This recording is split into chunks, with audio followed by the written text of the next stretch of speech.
बैद्यनाथ धाम देवघर झारखंड में स्थित है और ये 12 ज्योतिर्लिंग और 51 शक्तिपीठों में से एक है। इस मंदिर का इतिहास और रहस्य रावण की कथा से जुड़ा हुआ है और देवताओं की अपनी चाल की ही वजह से ये देवघर में स्थापित हो गया। इस मंदिर का सटीक इतिहास जो है वो अज्ञात है, लेकिन मंदिर का कुछ हिस्सों का निर्माण जो है वो 1594 में राजा पूरनमल के पूर्वज के द्वारा कराया गया था और ये स्थान जो है वो सावन रूप में विशेष रूप से प्रसिद्ध है।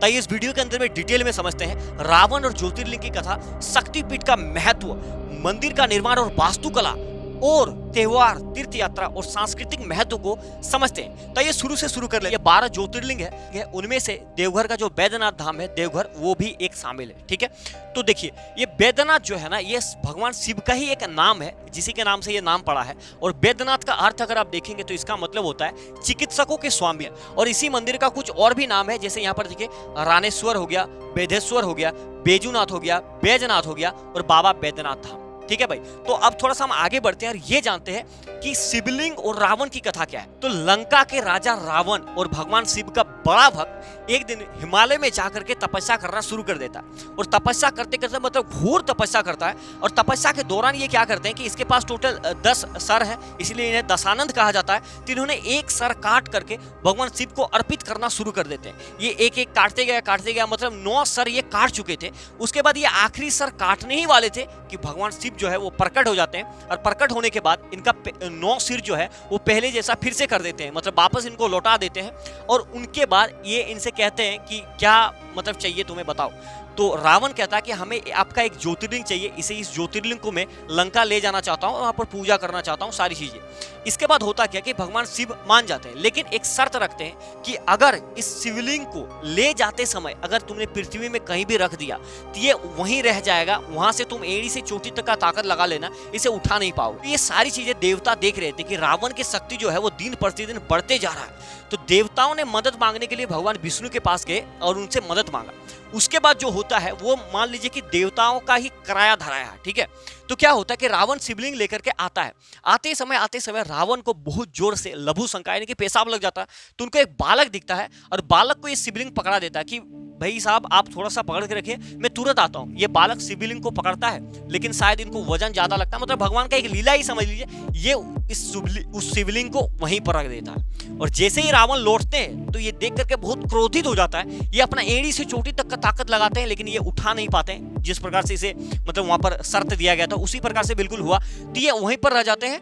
तो रावण गुस्से में आकर के अपना अंगूठा जो है इस पर लगा देते हैं और यही कहानी है भाई पूरा बाबा धाम बैद्यनाथ धाम का, जहां पर ये शिवलिंग जो है वो स्थापित हुआ था। तो उम्मीद करें ये इसके पीछे की कहानी आप समझ पाए होंगे, लेकिन इसका महत्वपूर्ण पहल एक और भी है शक्तिपीठ का। पौराणिक कथा के अनुसार देवी सती ने यज्ञ में अपना आत्मदाह किया था। तो उस आत्मदाह में देवी सती के शरीर का अलग अलग अंग विभिन्न जगहों में गिर रहे थे। तो उसी में से देवी सती का जो हृदय था वो इसी स्थान पर गिरा था, इसीलिए इस स्थान का नाम पड़ गया हृदय पीठ।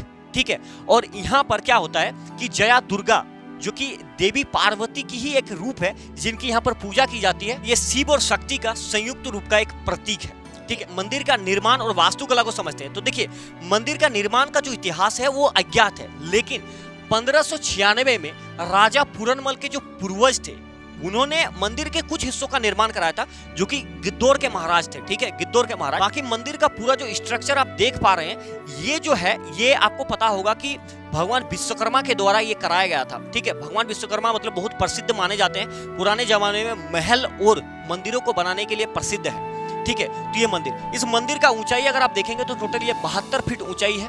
72 फीट ऊंचाई है और मंदिर का मुख जो है पूरब की ओर में है। और इस मंदिर का जो आकार है वो खिले हुए कमल फूल के रूप में है, जो कि एक शक्ति मतलब शक्ति और शुद्धता का एक प्रतीक है। साथ साथ में इस मंदिर में मुख्य मंदिर के अलावा और 21 मंदिर और भी है जो कि अलग अलग देवताओं को समर्पित है। ठीक है भाई, और देखिए मंदिर के ऊपर में 3 मतलब सोने की कलश है, जो मतलब कहा जाता है कि जो गिद्धौर के महाराजा थे, जो इनके पूर्वज थे, उन्होंने ही इसे दान किया था। ठीक है भाई, यहाँ तक की चीजें आप उम्मीद कर रहे हैं कि समझ पाए होंगे। आगे थोड़ा सा बढ़ते हैं। अब जो है देखिए ये स्थान जो है ना मतलब बाबा धाम, ये सावन महीने में विशेष रूप से प्रसिद्ध है। श्रावणी मेला के दौरान में लाखों श्रद्धालु सुल्तानगंज से जल भर करके बैद्यनाथ धाम में आकर के जल अभिषेक करते हैं। लगभग 108 किलोमीटर पैदल चलते हैं। ये सिर्फ एक शारीरिक परिश्रम नहीं बल्कि आध्यात्मिक उत्थान भी है। लेकिन सवाल ये आता है कि ये जो जल चढ़ाने का प्रक्रिया है ये सबसे पहले शुरू कब हुआ था? तो देखिए, ऐसा कहा जाता है कि ये रामायण से ही मतलब चलते आ रहा है। भगवान राम ने ही सुल्तानगंज में जल भर करके शिव के ऊपर में चढ़ाया था सबसे पहले, और तभी से जो चीजें हैं ये चलते आ रहे हैं भाई। ठीक, तो उम्मीद करें ये सारी चीजें आप समझ पाए होंगे, मंदिर का रहस्य और इसके पीछे की कहानी। तो मिलेंगे नेक्स्ट वीडियो में, तब तक के लिए धन्यवाद। जय हिंद, हर हर महादेव।